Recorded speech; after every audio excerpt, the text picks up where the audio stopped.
So this is another one of IGN First videos that I think this came out yesterday or the day before. This is the space flight shown in greater detail, and they talk a little bit more about what's going on with Star Wars Outlaws space flight. This is the one area of the game where I know for a fact people are already complaining. I'm not one of those. I'm happy to play whatever developers produce. But I know that some people are upset that they're not able to do like free flight form because they thought they were going to get some sort of like No Man's Sky, Starfield, Elite Dangerous, Star Citizen ability to fly anywhere. And that's not the case. It is definitely kind of I don't want to say on the rails experience, but you're it's a limited space that you can fly in. You definitely have freeform flight within that space, but it's only around the 5 planets that you're traveling to. You're not going to be able to just jump wherever you want, go wherever you want. And these spaces do have limits that you can travel within. So it's not like you can jump into a system and fly indefinitely. It's very much limited to the space around the planets.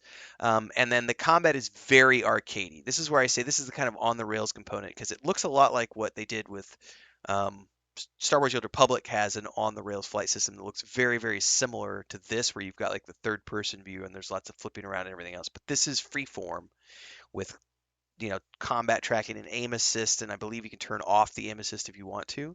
I think this looks like a lot of fun, but I know people have their complaints. But let's go ahead and watch this. This is an IGN First video. We've been following their coverage of this, so this is my reaction to how Star Wars Outlaws fulfills the Starship fantasy.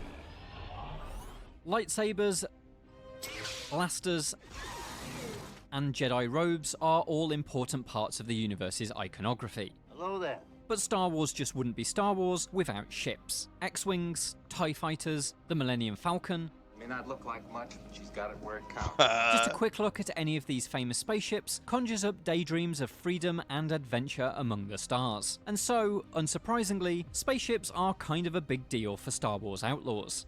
I've been a Star Wars fan for decades, and like the space side of thing is in particular quite important to me. I grew up on games like X-Wing, TIE Fighter, right, Rogue Squadron. For today's IGN First, we spoke to staff at Massive Entertainment to find out just how they've woven the perfect Starship fantasy into the first ever Star Wars open world. Now, what's really interesting, like X-Wing and TIE Fighter were great, but I always put my money on X-Wing Alliance because that game had you weren't just a pilot. Like there was the actual storyline where you were the smuggler kid who like had the family ship and you had your sidekick and you like joined the Alliance because of these reasons and you worked your way up through there because of the missions that you were working on.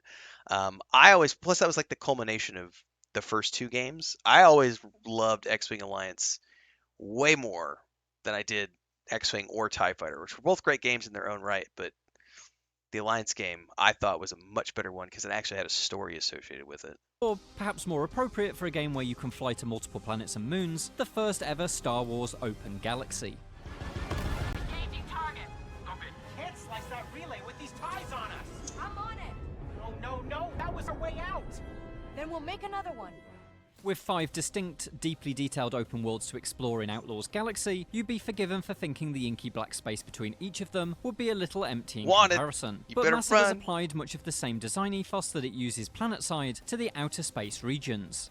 There's a lot to do. There's secrets to discover, there's exploration, you can scan for opportunities, and of course there'll be living world events or living space events in space. So a freighter being attacked by pirates that you can choose to help out, Empire stopping a smuggling ship that you can choose to intervene in or not. But also I would like to point out that all of these, they all sound amazing. But I know how people's brains work after all these years of reviewing games. And after they've done these repeatable pop-up missions 3 or 4 times, inevitably people will start to complain, oh, it's grindy, it's boring, it's like the Assassin's Creed repetitive quests where you like fetch this and do this.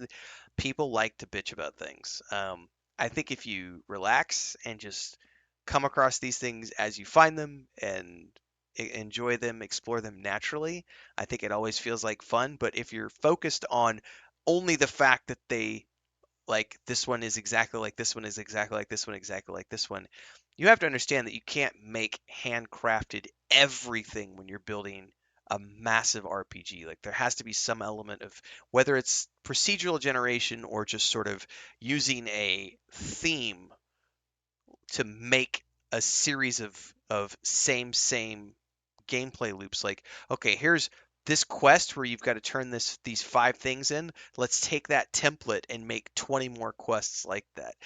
The first 3 or 4 times, people are going to feel like that's very original. But then after that is when they start to go, hey, this is just like the quest we did there, and there. Oh, this is one of those theme molds that they're using. And there's nothing wrong with that as long as you recognize it for what it is. I don't think there's anything there to complain about. I just think it's one of those things where people sometimes read a little bit too much into, there's going to be all these different amazing types of space missions we could do in space. Yes, but they will end up being repeated. So just bear that in mind. There might be some other things you can do, like a wrecked ship that's got a distress beacon. Is it a trap? Is it not a trap? I am impressed. Thank you, stranger. Happy to help. Oh, I see there's still a force field intact over here, so maybe I can disable that. Everything is driven by the same kind of motivation for you to find the intel, follow up on it, find something interesting and tying it somewhere. I'm all for it, man. I love Between the spaceflight. organic moments the living event system creates, you'll likely want to find a place to moor up, stretch your legs, and scout for new opportunities. That's where space stations come in. So think of them as mini cities. There'll be a cantina, there'll be a bar, people to talk to, there'll be opportunities, there'll be some back tables, there'll be secrets, there'll be exploration. There's a lot of things to do in those. Whilst they're there, they can sell things, they can buy things, they can upgrade their ship, they can pick up contracts, as well as some sort of narrative beats that will take place. I'm really interested in the upgrading the ship. Hopefully they talk about that more in this video, because we do know that from one of the missions they've previewed in one of the previous showcases that you're going to be able to get a turret after you do that deal with the Jawas. So I'd like to, hopefully they show that in this video. While Outer Space features some contracts and activities similar in scope to what can be accessed on the ground, Massive faced a distinct problem when it came to adventuring among the stars. Yes, Star Wars is a black space with stars mostly, and it's very hard to make something with that because no points of interest there. So we needed to find what makes the exotic ingredient to it. Jumping into hyperspace is always a win.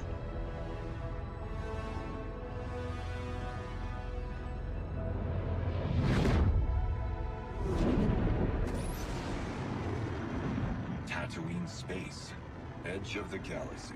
The answer was to push the visuals of space in Star Wars further than we typically see in the movies and TV shows. Each planet had to be surrounded by regions of space that looked unique, which in turn would offer interesting gameplay challenges. We have a regulated space, that's the space that the Empire control, which is our black space with stars. And then we have our unregulated space, which is dangerous part. See the dust cloud, the debris field, if you go in there, it's gonna be more dangerous. TIE fighters! Empire controlled, you will not see like big freighters, there's like the pirates and so forth that might attack you.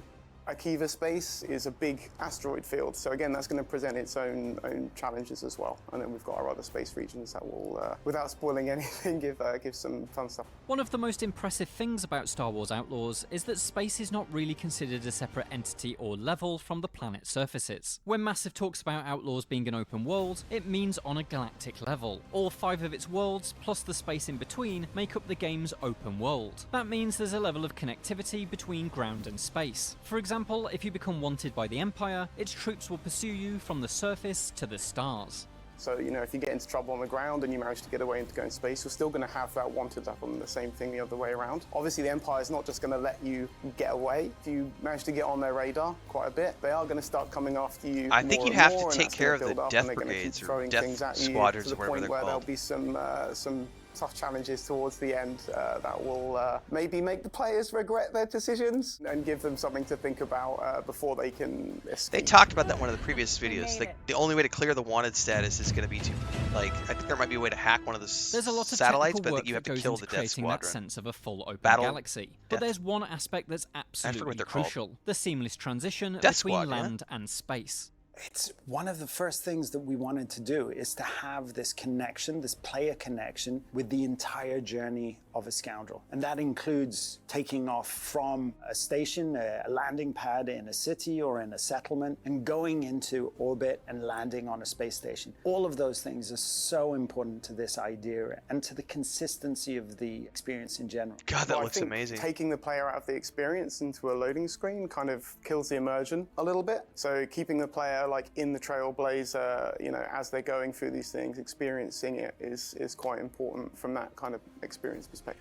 He's not incorrect, but let's make no mistake.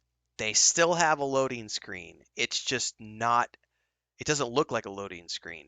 So when you're flying through the clouds, landing on the planet, or when you're taking off, going through the clouds and going into space, that is you've lost agency at that point. The ship is being controlled.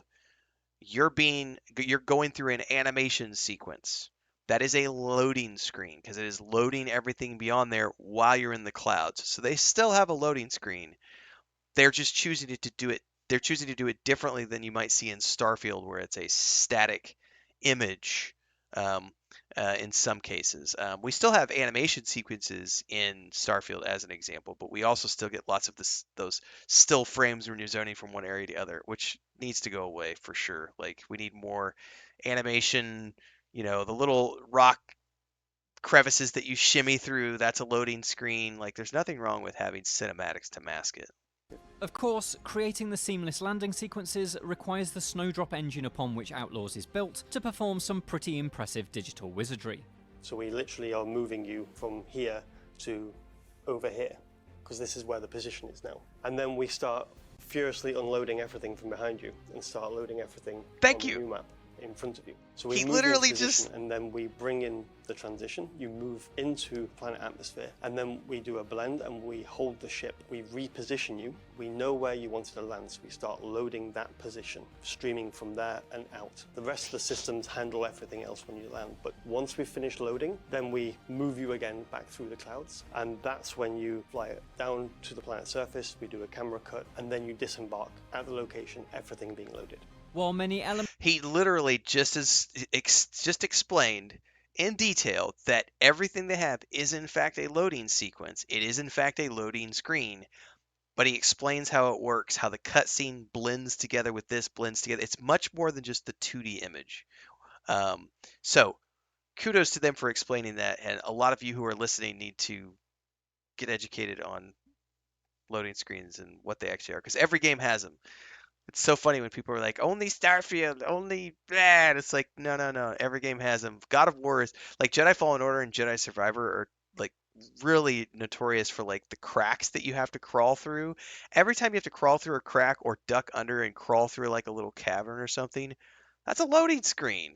Like, the elevators in Cyberpunk 2077, those are loading screens. Like, it's all a way to hide the fact that assets are being dumped from behind and preloaded in front.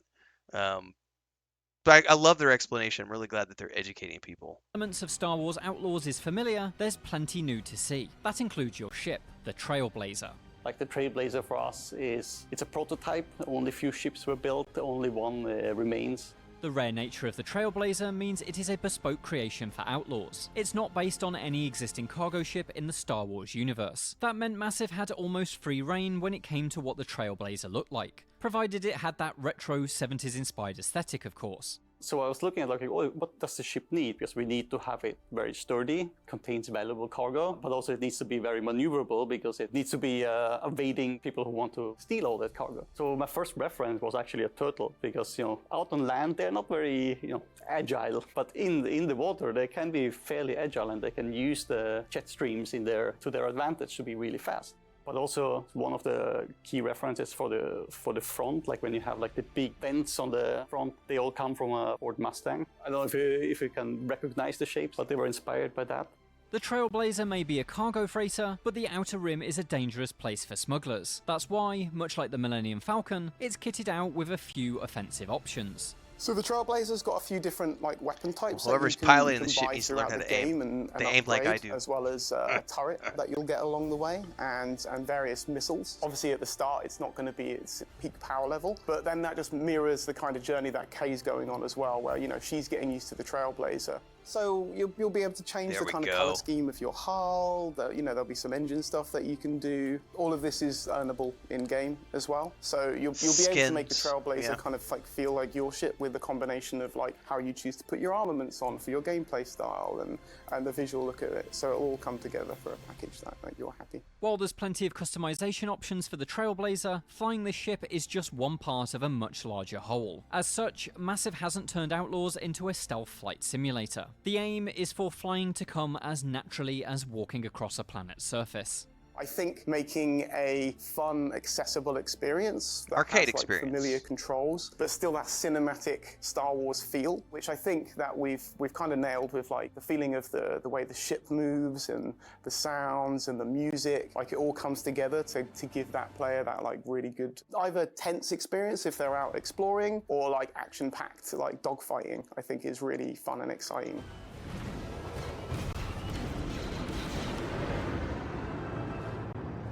Use the boosters. Get us out of here. TIE interceptors. They're locking us in, Kay. We can make it.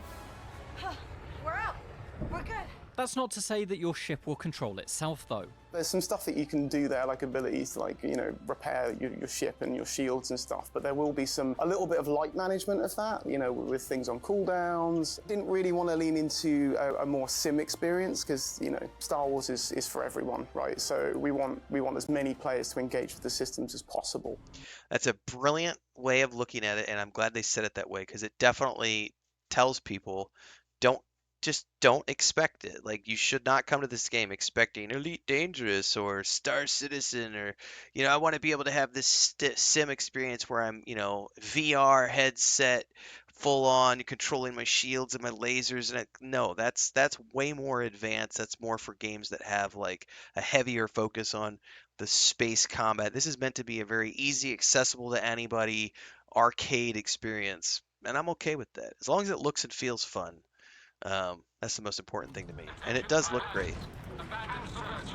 Okay. They were able to use that satellite to clear their wanted status. That's so cool.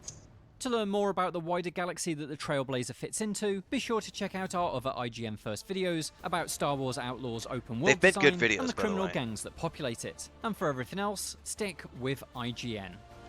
They have had really good coverage with the IGN First series, so I would highly recommend those of you who haven't watched it yet to go give them a watch. I've done reaction videos to most of them, not all of them, so you can also check it out here on my channel as well.